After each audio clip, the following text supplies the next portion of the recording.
getting a taste of that boost.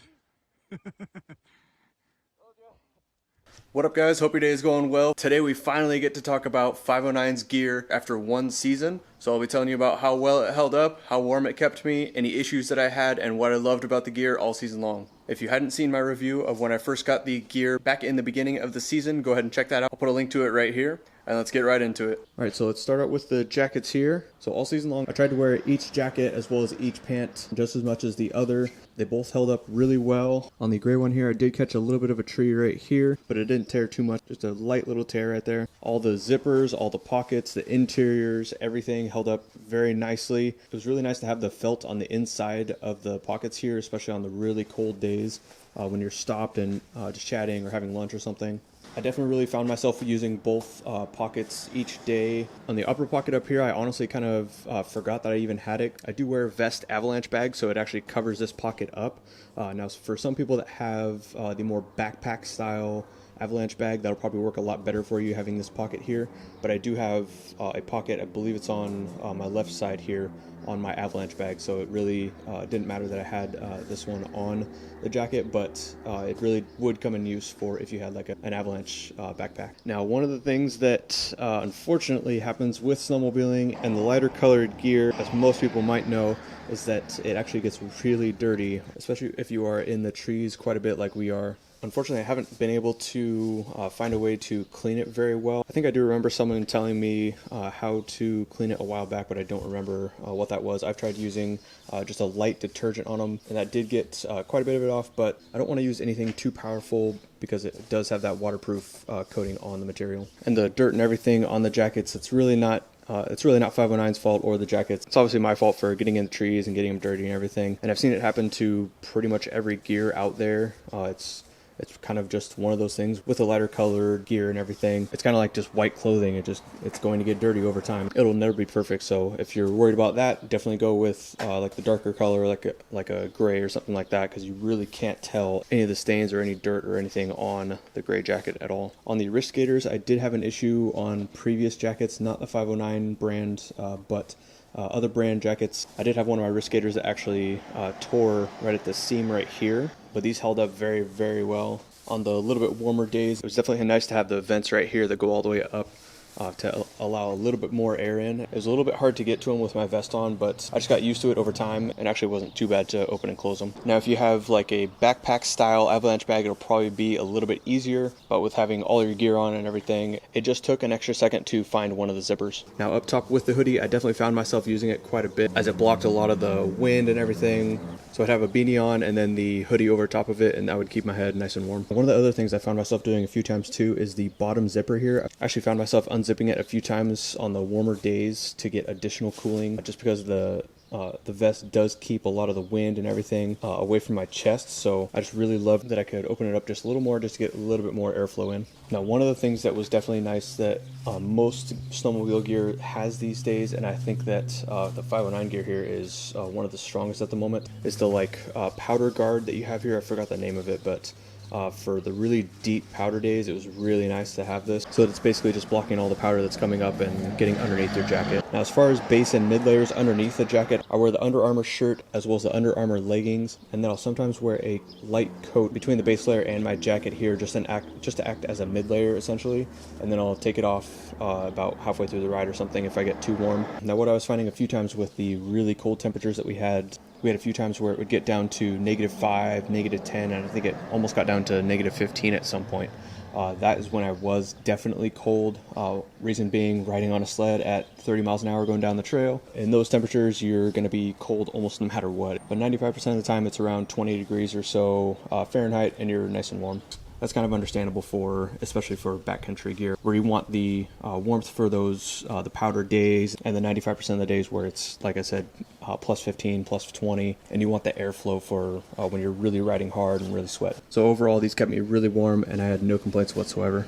As for the pants, it's about the same. I did get the lime ones a little bit more dirty, obviously, than the gray ones, but they're actually not too bad. Just a little bit here and there, but overall, they did really well. The only real battle scar that I got was actually on the gray pair right here, just a small, little 1-inch tear.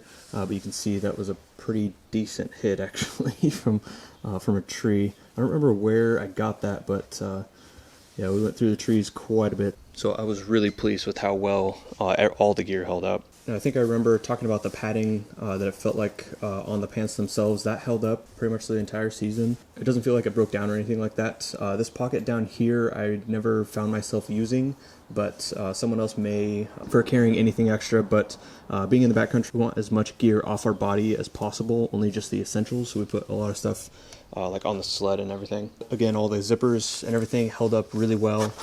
Everything on the inside of the pockets, they have that same material that the jackets do, and that held up just fine. No holes, no tears, nothing. And then this little pocket up here, I actually found that I was putting my keys in there quite a bit. It's too small to fit my like transceiver or something, so I never put it in there. I was just keeping my keys in there so that they were in a nice safe place instead of putting them in my pants pocket. And the reason for not putting my keys in one of the main pockets here is I wanted it to be a pocket or an easy to access spot to where I basically never used the pocket while riding, only at the end of the day when we were going back to the truck essentially. And the way that the jackets actually come down, they come out to around, I think around here, around the seam line here, so they actually covered that pocket nicely so no snow can get in that pocket, or you can't like accidentally open it or something like that. Again, these are my first set of suspender style pants, and I absolutely loved it. And I don't think I'll ever go back to pants that need a belt style to keep them held up. I really love the suspender style like this. One other really nice thing while riding is being able to unzip the bottom zipper here, so that when you got to take a pee, you don't have to unzip your coat and undo everything up here just to zip down and take a pee. You can just do it from the bottom zipper. A lot easier. As far as the little hook here, I really never found myself using it. I attach my safety cord to my wrist actually, so I really can't say much about it. It looks like I do have another small tear right there from a tree. I think I remember that one, and it was actually kind of gnarly, but I'm surprised it didn't tear more. But in similar situations with previous gear, and where it actually completely tore through the top material here and the next layer, it tore up and then over on a different brand gear, and that was a couple years ago, but this stuff held up really well to the abuse. It's getting a little bit windy at the moment, so I'm going to kind of wrap this up as quickly as I can. On the bottom of the legs, where they attach to your actual boot right here, but just like I thought in the beginning of the season, this held up perfectly. It really helped to keep my pants held down to my boots themselves. So now this brings me to the only issue that I ever really had with the gear, but the button on the bottom here actually did break off, and 509 does know about it, and they did change it for the 2019 gears, so this won't be an issue going forward. I would say this being the first year that they had gear out, they did very, very well if this is the only issue. All right, last up is going to be the gloves. I wore both pair all season long. As you can tell, there is almost no battle damage. I definitely found myself wearing the thicker ones, especially for the ride up to the main area, and then the thinner motocross style pair to get the most dexterity. Now, the one thing that when you do buy gloves, they are going to feel quite a bit smaller when you first initially buy them, and after a few rides they will start to wear in and feel like the right size. If they do feel small at first, don't worry, just continue to wear them and give them a little bit of time, and then they should wear in kind of like a new pair of shoes or something like that. It just takes them a little bit of time to wear in. And if you're wondering what size to get, I'm 6 foot, 160 pounds, and these are the medium free ride gloves.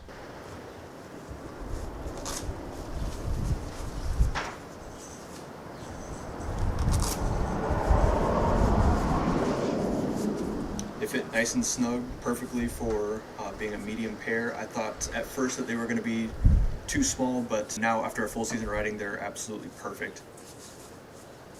With the backcountry gloves, it was the same thing. It just takes a little bit of time for them to wear in, but it's no problem once they are. They're really nice and warm. They've held up very well. There's a little bit right here, but that's not from that actual glove's fault itself. The issue that I did have with previous brand gloves is that it would actually start to come apart right where the webbings are with those gloves. With these ones, I mean, there's nothing. These are put together very, very well. They're a little bit worn here and there, but I'm going to wear these for at least another 1 or 2 seasons. And if you're a hardcore backcountry rider, I mean, you know that gloves and gear and everything just takes so much abuse while up on the mountain. So to really summarize, I personally 100% believe that the gear is definitely worth it, whether I'm sponsored or not. I would definitely say the same things about them, and I definitely want to tell you guys the truth about any issues that I have with anything on my gear, my truck, sled, everything. I'm going to let you know if I have any problems with it. because I always want to be transparent. So if you are on the fence about buying the new 509 gear, I would definitely say just jump in, buy it, try it out next season. For next year, they have a lot of new gear coming out, and they have a new mono suit as well. You'll definitely want to pre-order that. They have boots coming out. They have all new styles, everything. They also have insulated gear for the guys that are out in Minnesota and all those really cold temperatures where you're getting down to the -20, -30. They have insulated gear for next year as well. The gear that I have is more of a backcountry style up in the Rockies and everything, where we're riding like I said, 0 to 30 degrees or so. We're not riding in the super negative cold temperatures, so that insulated gear is going to be a lot better for you guys that are out east and whatnot. So like I said, I really do think that the gear is very much worth it. I really do think that it's going to last the average rider probably at least 2 seasons, if not more. And this next year's Evolve gear, which is what I have current year, next year's Evolve gear is actually going to be a little bit cheaper than this current year. Also, next year's gear is actually a little bit different material too. I was able to get up close and try on one of the mono suits, as well as a friend of mine and a fellow 509 athlete actually had on one of their 19 jacket and bibs, and the material feels quite a bit different than this current year. It feels a lot thicker and better than any snowmobile gear that I've ever actually come across. So I'm really excited to actually get my hands on some and be able to try it out next season. And with that, I think that's where I'm going to end today's video. If you liked it, please give it a thumbs up. Let me know what you think in the comments below. I'll try my best to answer any questions that you guys have. Don't forget to hit the little bell and turn on notifications so that you know whenever I post a video. And if you haven't already, please consider subscribing, and we'll see you next time. Thanks.